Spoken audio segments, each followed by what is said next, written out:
Prayer means you're telling God what to do. You think you're God's consultant. Meditation means you just shut up. If you just shut up, everything that needs to happen to you will happen to you.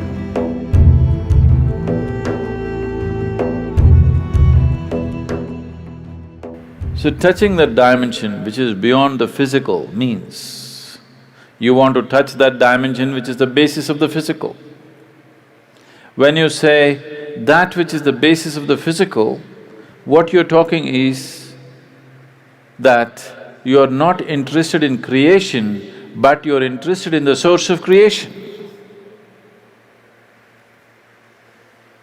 There, if you go and stand in front of the Creator, at least there you must keep your ideas down, isn't it? Your ideas must be kept down for some time when the Creator is here, isn't it so? Isn't he the biggest idea? It's like, there was a man in Pennsylvania, where are you from? Ah. It rains, it doesn't flood there. That's why we put Seattle on the coast. Otherwise, it would flood, that place.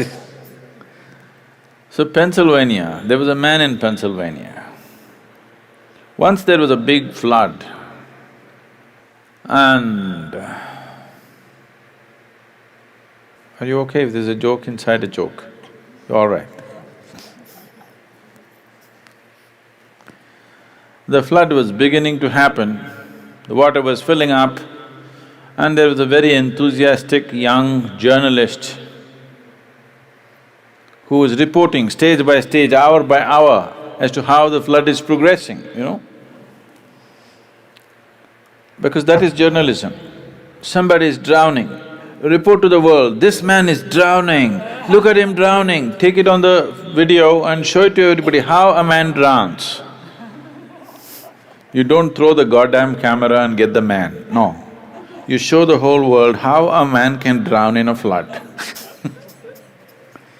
So, these are not the days of video cameras, only, Morse code is how the report is being filed.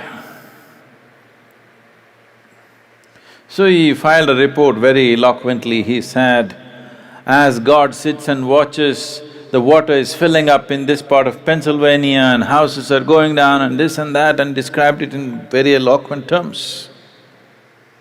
Then he immediately got a response from his editor, leave the flood, interview God. God is sitting and watching, he thought he's somewhere here and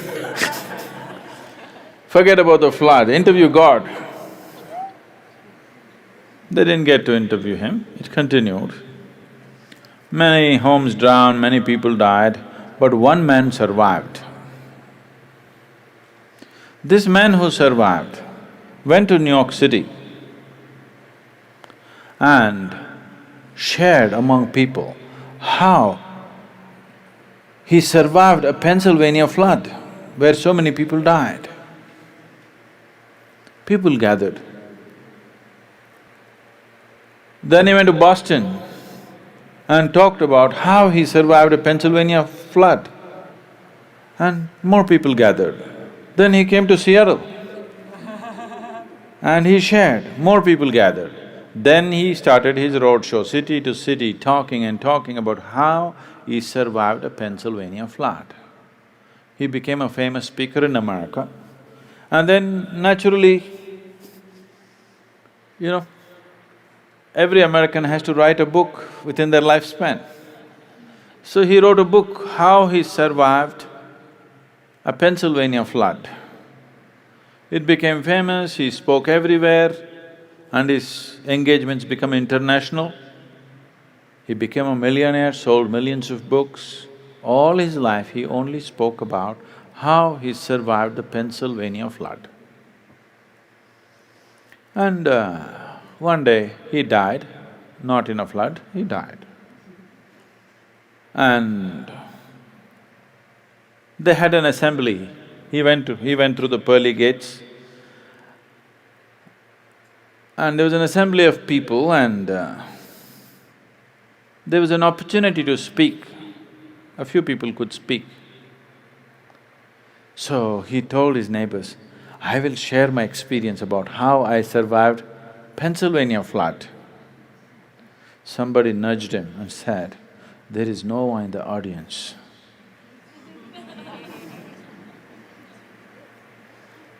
Okay? So, now you don't go stand in front of that which is the basis of creation and throw your ideas at him. You are his idea. Yes? You are just a figment of his idea. If he withdraws his idea, you're gone. So you don't put your ideas. So this is the essence of meditativeness. Prayer means you're telling God what to do.